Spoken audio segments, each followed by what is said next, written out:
ہم مسلمان الحمدللہ قرآن مجید کی عزت کرتے ہیں، لیکن اکثر لوگ اتنی عزت دیتے ہیں کہ قرآن مجید کے مین مقصد کو بھول جاتے ہیں۔ عزت دو لیکن قرآن مجید کے مقصد کو مت بھولو۔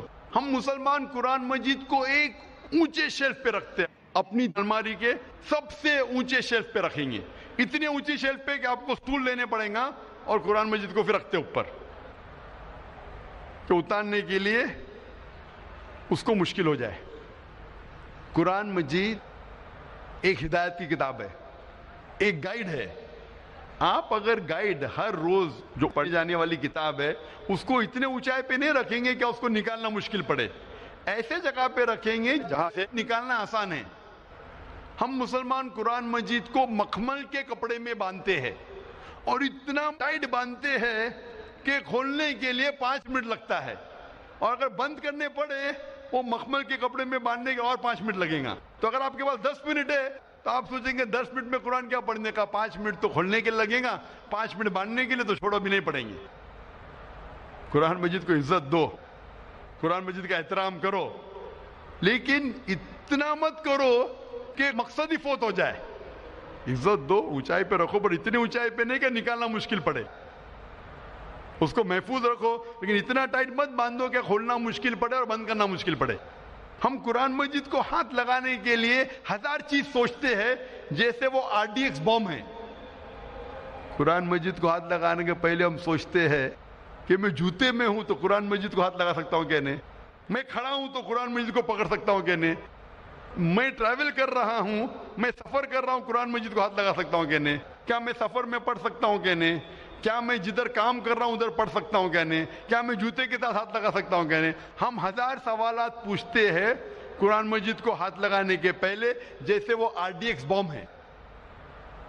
قرآن مجید ہمارے زندگی کی ہدایت کی کتاب ہے، وہ ایسی کتاب ہے جو روز پڑھی جانے والی کتاب ہے، اور کہیں نہیں لکھا ہے کہ ہم جوتے کی حالت میں قرآن مجید کو نہیں پکڑ سکتے، ہم کبھی سفر کر رہے تو قرآن مجید کو نہیں پڑھ سکتے۔ ہمارے اتنے خود کے شرائط ہے کہ یہ ہمیں قرآن مجید کو پڑھنے سے روکتے ہیں، یہ ہمارے بنائے ہوئے شرائط ہے جو قرآن مجید کو پڑھنے سے روکتے ہیں۔ یہ ہدایت کی کتاب ہے، اسے روز پڑھو۔ آپ جب عرب ممالک جائیں گے آپ دیکھیں گے عرب جب مسجد میں آتے ہیں نماز پڑھنے کے لیے، اور اگر چند منٹ باقی ہے، 10 منٹ باقی ہے، تو ضائع نہیں کرتے، کیا کرتے؟ فوراً قرآن مجید کو لیتے اور پڑھنے لگتے ہیں۔ جب اقامت ہو جاتی ہے قرآن مجید کو رکھ کے نماز پڑھنے لگتے ہیں۔ ہماری مسجد میں بھی آپ دیکھیں گے چند لوگ قرآن مجید پڑھتے ہیں، لیکن صرف سب سے پہلی صف میں، اول صف میں۔ دوسری صف میں آپ دیکھیں گے نہیں، کیوں؟ دوسری صف میں اگر کوئی قرآن مجید پڑھے گا تو کوئی آ کے ٹوکے گا، اس کی پیٹھ قرآن مجید پہ حرام۔ آپ قرآن مجید کو پیٹھ نہیں دکھا سکتے، اور اگر آپ قبلے کی طرف پیٹھ کر کے قرآن مجید پڑھے وہ بھی حرام۔ میں مسجد حرام الحرم میں مکہ میں کئی بار گیا ہوں، اور وہاں بچوں کو قرآن پڑھایا جاتا ہے روز۔ دیکھا ہوں میں استاد کا منہ قبلے کی طرف، اور سب بچے استاد کو دیکھ کے پڑھ رہے، کدھر بھی نہیں لکھا ہے کہ کعبہ کو پیٹ کر کے قرآن مجید نہیں پڑھ سکتے۔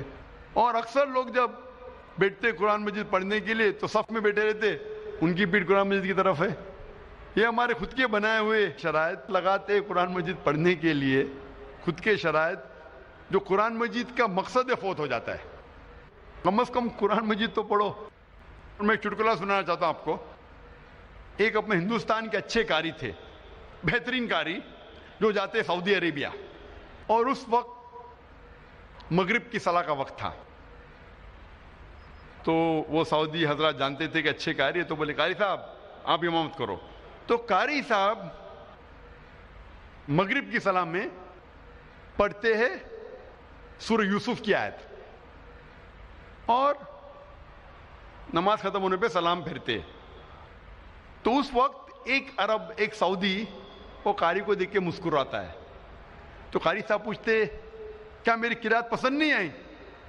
تو عرب کہتا ہے کہ قرات تو بہت پسند آئے، لیکن میں سوچ رہا تھا کہ نماز میں آپ نے یوسف علیہ السلام کو کنویں میں ڈالا، لیکن نماز کے پہلے کنویں کے باہر کیوں نہیں نکالا؟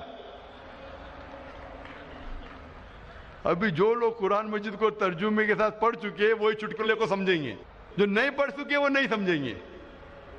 جو لوگ قرآن مجید کو ترجمے سے نہیں پڑھے، میں کہنا چاہتا ہوں کہ قرآن مجید میں ذکر آتا ہے یوسف علیہ السلام کا، اور آپ پڑھ چکے ہوں گے کہ سورہ یوسف میں یوسف علیہ السلام کے بھائی سب مل کے یوسف علیہ السلام کے خلاف ہوتے اور اسے ڈالتے ہیں کنویں میں، سوچتے ہیں کہ کنویں میں ڈالیں گے ابھی وہ مر جائیں گا، اور چلے جاتے۔ لیکن اللہ سبحانہ و تعالیٰ کو یوسف علیہ السلام کو بچانا ہوتا تو ایک قافلہ آتا ہے اور یوسف علیہ السلام کو کنویں کے باہر نکالتا ہے۔ تو یہ سعودی پوچھتے ہیں کہ آپ نے سلام یوسف علیہ السلام کو کنویں میں تو ڈالا، لیکن صلاح کے پہلے کنویں سے باہر کیوں نہیں نکالا؟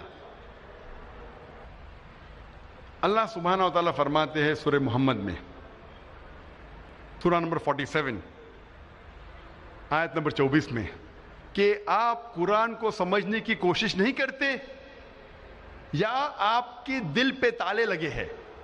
اللہ تعالیٰ فرماتے ہیں کہ آپ قرآن کو سمجھنے کی کوشش نہیں کرتے یا آپ کے دل پہ تالے لگے ہیں۔ اللہ تعالیٰ فرماتے ہیں سورہ بقرہ میں سورہ نمبر 2 آیت نمبر 159 میں کہ اگر آپ چھپائیں گے وہ آیت جو نازل کی گئی ہے اور جو ہدایت اللہ تعالیٰ نے صاف کیا ہے قرآن میں، تو اللہ سبحانہ و تعالیٰ کی لعنت ہوگی آپ پہ۔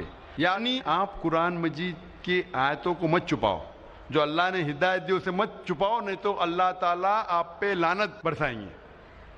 اور اللہ تعالیٰ فرماتے ہیں سورہ فرقان میں سورہ نمبر 25 آیت نمبر 30 میں محمد صلی اللہ علیہ وسلم کہیں گے کہ اے رب، یہ میرے لوگ ہیں، these are my people who have taken the Quran for foolish nonsense۔ یہ میرے لوگ ہیں جو قرآن کو نہ سمجھ سکے، میں قرآن کو فولش نانسنس جیسا لیا۔